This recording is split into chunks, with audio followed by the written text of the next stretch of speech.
রাতগুলো যখন একটু শান্ত হয়ে ওঠে তখনই যেন আসল ক্ষুধা চারা দিয়ে ওঠে। আজ মনটা চাচ্ছিল একটু ফাস্ট ফুড খেতে, তাই দেরি না করে বাইকটা নিয়ে বেরিয়ে পড়লাম বগুড়ার প্রাণকেন্দ্র জলশ্বরী তোলার উদ্দেশ্যে।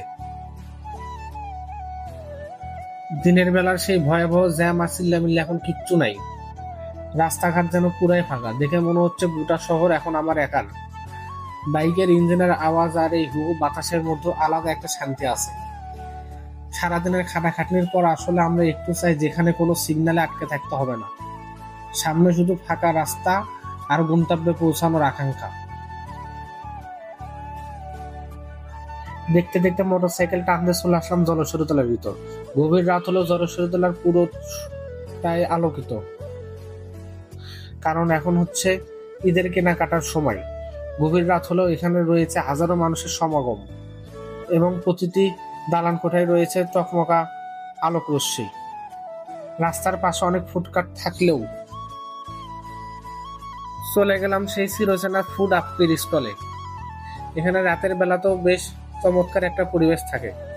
এখানকার সাব স্যান্ডউইচ বেশ পরিচিত, তাই ভাবলাম আজ এটাই ট্রাই করা যাক। অর্ডার দিয়ে দাঁড়িয়ে দেখছিলাম তাদের বার্গার বানানোর প্রচেষ্টা। Just look at that.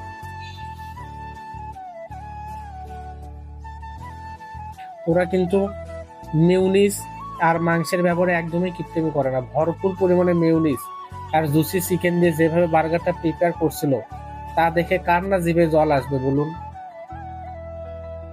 অবশেষে আমার সাব স্যান্ডউইচ হাতে পেলাম। সত্যি বলতে টেস্টটা ছিল জাস্ট অসাম। ফ্রেশ ব্রেড আর মাংসের পারফেক্ট ব্লেন্ডিং। যারা একটু হেভি ফিলিংস আর রিচ টেস্ট পছন্দ করেন তাদের জন্য এটা বেস্ট।